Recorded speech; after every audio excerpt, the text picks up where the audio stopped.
সহযোগিতা করে আমরা ইন্ডিয়ার পণ্য বয়কট করব, আমেরিকার আমরা বয়কট করব।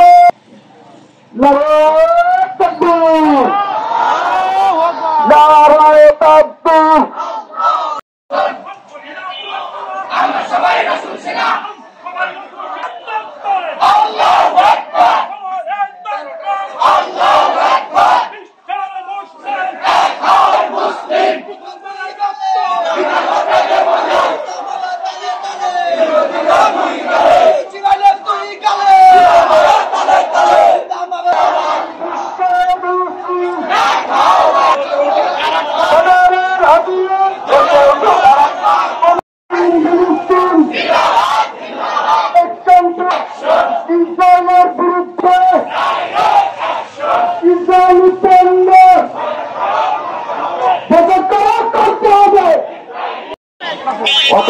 সামনে চলে যান, সবাই দায়িত্বশীলতা পালন করে যার যার স্থানে দারুণ।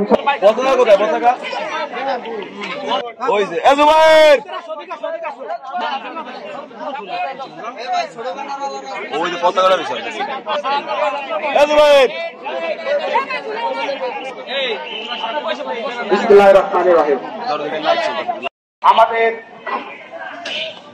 সম্মানীয় মুসলিম জনতা এই ইসলাম ভঙ্গ করে এই পবিত্র ফিলিস্তিনির আবার হামলা করেছে। ওই ইসরায়েলের 10টা বোমা নিক্ষেপ করতে হবে এবং ইসরায়েলকে ধূলিসাৎ করে দিতে হবে, পৃথিবীর বুক থেকে ওকে বিচ্ছিন্ন করে দিতে হবে।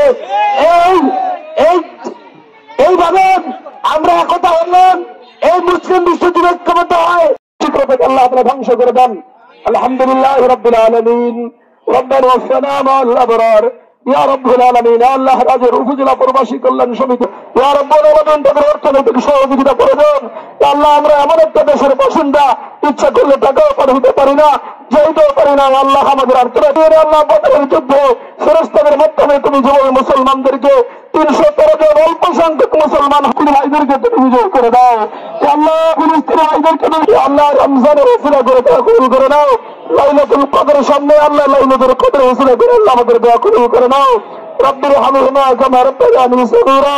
রব্বির হামহুমা রাব্বিকা রাব্বিল ইজ্জাতি আম্মা ইয়াসিফুন ওয়া সালামুন আলাল মুরসালিন আলহামদুলিল্লাহি রাব্বিল আলামিন। কল্যাণ সমিতির আয়োজনে আমরা একত্রিত হয়ে পেরেছি, এজন্য সকলে কালিমাতুল শুকর পাঠ করে আলহামদুলিল্লাহ।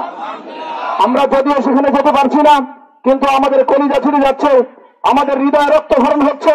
আমাদের মা, আমাদের ভাই, আমাদের বোন, তাদেরকে অকাতরে, তাদেরকে পাখির মতো ঘুরি করে হত্যা করা হচ্ছে। এটা আমাদের জন্য অত্যন্ত গভীর উদ্বেগের বিষয়, অত্যন্ত খারাপ লাগার বিষয়। আল্লাহ রাব্বুল আলামিন আমাদের এই ঘৃণা ইসলামের জন্য যে প্রকাশ করছি, এটাকে আল্লাহ তাআলা কবুল করুক। পাশাপাশি আমরা সকলেই মনের ভিতরে এই তামান্না রাখবো যে আল্লাহ যদি আমাদের সুযোগ আসে তাহলে অবশ্যই যেন আমাদের মৃত্যু শাহাদাতের মৃত্যু হয়। একজন মুমিনের জীবনের জন্য সবচেয়ে শ্রেষ্ঠ মৃত্যু হবে শাহাদাতের মৃত্যু। অতএব আল্লাহ রাব্বুল আলামিন আমাদেরকে যদি সেই সুযোগ করে দেন যে আমরা ফিলিস্তিনে গিয়ে ফিলিস্তিনি ভাইদের পক্ষে ইসরায়েলের বিরুদ্ধে আমরা লড়াই করবো, আমাদের জীবনকে বিলিয়ে দেবো, আল্লাহ রাব্বুল আলামিন এরকম মনোবাসনা আমাদের ভিতরে ধারণ করার তৌফিক দান করুক। আমরা সংক্ষিপ্ত আকারে দোয়া করবো।